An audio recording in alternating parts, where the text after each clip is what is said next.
What's going on, everybody? I'm back here again with another Mazda, actually the same Mazda, 2011 Mazda CX-7, and we're here to replace the wheel bearing. Hear that? The wheel bearing, the ball bearings inside of it is going bad. So in order to replace the wheel bearing, to gain access to it, I would have to remove the caliper bracket, the rotor. There's a parking brake cable that has to be removed. That's on the back here. This parking brake cable right here has to be removed.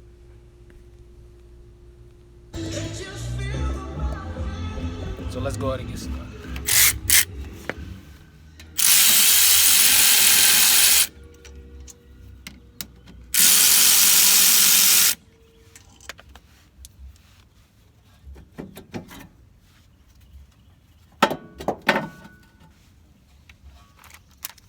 It's a 14 millimeters for the caliper bolts,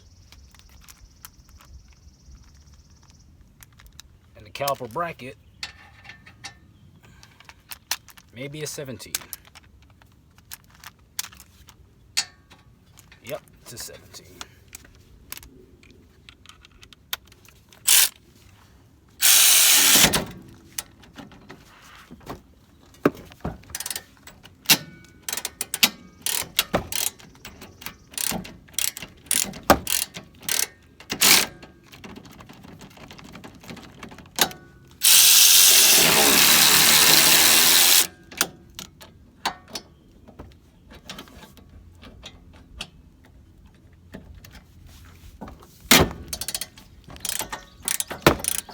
These bolts free for the caliper bracket.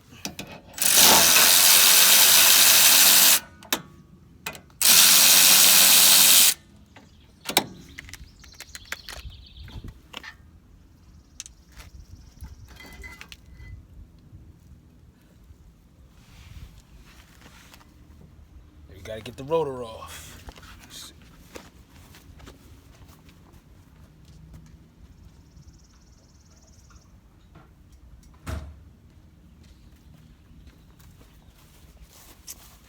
Rubber mallet.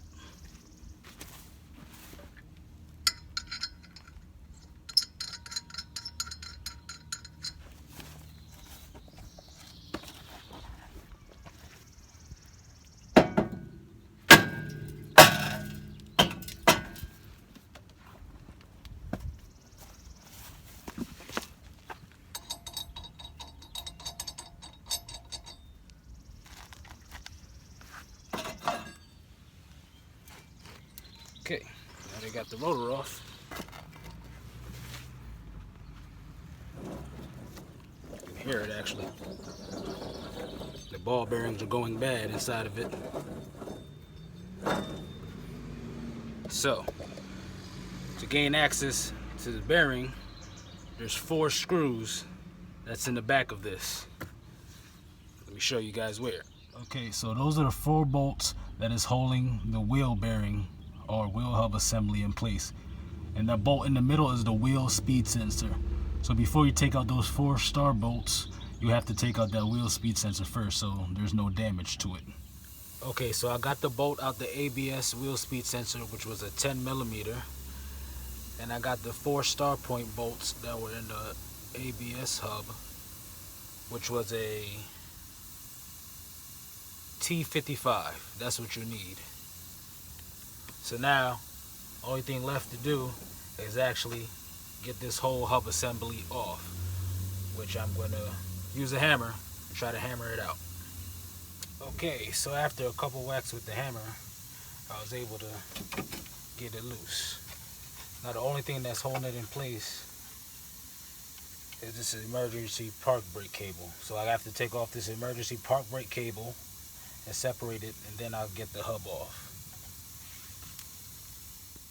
So what I did to get the emergency park brake cable off, there's 2 12 millimeter bolts that hold it in. I took it off the bracket and then it just slips right off, just like that. So now, only thing left is to actually get this hub off. I'm gonna say this, taking out this bearing wasn't easy at all. I used a sliding hammer, an air hammer, and a regular hammer to knock the bearing out of the plate.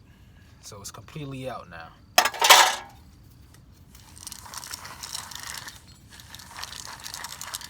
That's the old one. This is the new one. Complete difference. So I got the new bearing on now. Big difference. So basically reverse the order. Put the rotor on, put the caliper bracket with the pads on, and put the caliper itself on, put the emergency brake cable back on, and then your bearing's back in place, and you're good to go.